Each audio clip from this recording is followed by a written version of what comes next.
Welcome to our channel Made Panel. আগের থেকে মাছ ভাজি করা ছিল, আগের থেকে লাউ কাটাও ছিল। আর লাউটা এভাবে কিন্তু খুব বড় করে কেটে নেবেন, বেশি ছোটও না বেশি বড়ও না, এরকম ঠিক। আর মাছটা এভাবে ভেজে নেবেন নুন এবং হলুদ দিয়ে ভেজে রাখা। সবাই দেখছেন মমস কিচেন। আজকে রান্না হবে লাউ আর শোল মাছের ঝোল।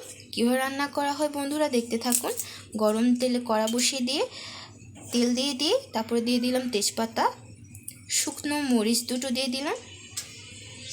এবার একটু নাড়াচাড়া করে নেব।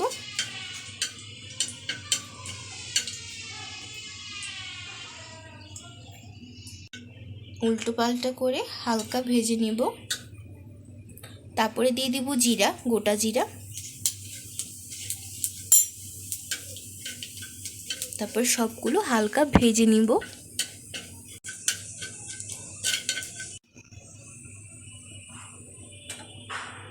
তারপরে এখানে লাউগুলো ছেড়ে দেওয়া হবে। অল্প অল্প করে লাউ ছাড়তে থাকবো, তারপরে আস্তে আস্তে সবগুলো দিয়ে দিব।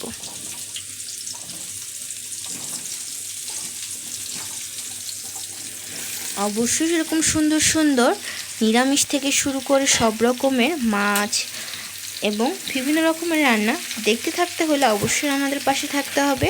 অবশ্যই নিত্য নতুন ভিডিওগুলি পাওয়ার জন্য আমাদেরকে অনুপ্রাণিত করতে হবে, যেন আমরা আরও এভাবে আপনাদেরকে সুন্দর সুন্দর রেসিপিগুলো দিতে পারি। জানি অতটা ভালো করতে পারি না, বাট তবুও আপনার জন্য চেষ্টা করেই চলেছি প্রতিদিন নিত্য নতুনভাবে। হলুদ গুঁড়ো দিয়ে দিলাম পরিমাণ মতো। এই ফাঁকে দিয়ে দিলাম এবার সামান্য পরিমাণে লবণ স্বাদ মতো।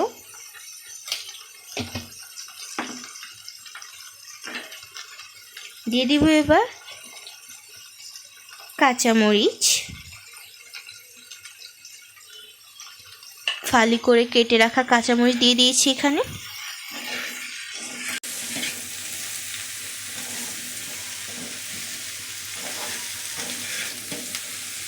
নাড়াচাড়া করে নিব, সব কয়টা মশলা যেন ভালো করে লাউর ভিতরে ঢুকে যায়, তার জন্য। আর আমাদের লাউ কিন্তু আমাদের শরীরের জন্য ভীষণই ভালো। লাউ খেলে কি হয়, কি উপকার হয় সেটা আমার থেকে আপনারা অবশ্যই ভালো জানেন। চাপা দিয়ে রান্না করতে থাকবো। রান্নাটা প্রায় হয়ে গিয়েছে। এখন দিব জিরা পাউডার। চাপা দিয়ে রান্না কিন্তু অনেকটা প্রায় হয়ে গেছে। জিরা পাউডার দিয়ে এবার আমি নাড়াচাড়া করে নিচ্ছি। দেখতেই পাচ্ছেন সুন্দর রসালো হয়ে গিয়েছে লাউটা। এবার একটু সামান্য পরিমাণে যতটুকু আর কি লাগবে সেই পরিমাণটুকু এখানে জলটা অ্যাড করে দেওয়া হবে। সম্পূর্ণটা এখানে দিয়ে দিব। যতটুকু লাগবে আপনার সেটুকু আপনারা পরিমাণ মতো জল অ্যাড করে দেবেন। তারপরে এবার একটু বলকে আসার জন্য সময় দিব, চাপা দিয়ে ঢেকে দিয়ে। এখানে ভিডিওর এটা দেখা হয় না ভিডিওতে, বাট এখানে কিন্তু চিনি দেওয়া হয়েছে পরিমাণ মতো, আপনারাও দিয়ে দিবেন। আর একটু আটা দেওয়া হচ্ছে এখানে, বা চালের গুঁড়ো আপনারা দিয়ে দিবেন, আটা বা চালের গুঁড়ো, তাহলে একটু ঘন হবে, একটু ঠিক হবে, যেই রসটা ওটা রসালো হবে আর ঠিকটা হবে আর কি, সেই জন্য আটা দিয়ে দেওয়া হয়েছে এখানে একটু।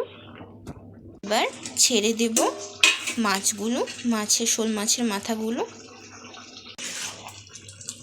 তারপরে নেড়ে চেড়ে নেব। তারপরে লাস্টে ধনে পাতা দিলে কিন্তু সার্ভ হয়ে যাবে, আর এবং পুরো সম্পূর্ণটা রান্না হয়ে যাবে।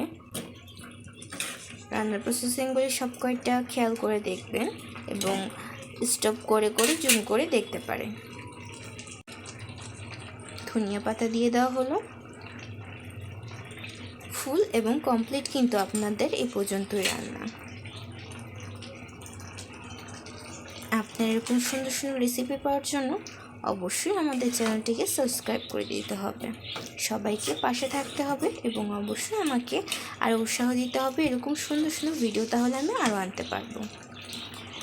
আমার বন্ধুরা নিশ্চয়ই আমাকে সব সময় আরও সুন্দর সুন্দর ভিডিও করার জন্য উৎসাহিত করবেন আমি জানি। তার জন্য আমাকে অবশ্যই সাবস্ক্রাইব করে দেবেন এবং পাশে থাকা বেল আইকনটি বাজিয়ে দেবেন এরকম আরও সুন্দর সুন্দর ভিডিও পাওয়ার জন্য। লাইক করবেন এবং অবশ্যই বন্ধুদের সাথে শেয়ার করে দেবেন। এখন একটু ঢাকা দিয়ে কিন্তু চুলাটা বন্ধ করে তারপর রান্না করে নিব, একটু দম দিয়ে নেব। এবার কিন্তু রান্নাটা ফুলফিল শেষ হলো। দেখতেই পাচ্ছেন এই যে রান্নাটা, এটা কিন্তু আমাদের রান্না, এটা কিন্তু অবশ্যই দেখবেন। এটা হলো ট্যাংরা মাছের ঝোল রান্না, ভালো করে ভেজে নেব, দেখতেই পাচ্ছেন। আর এই যেটা আমাদের চ্যানেল, দেখতেই পাচ্ছেন, এটা কিন্তু সাবস্ক্রাইব করে দিতে হবে।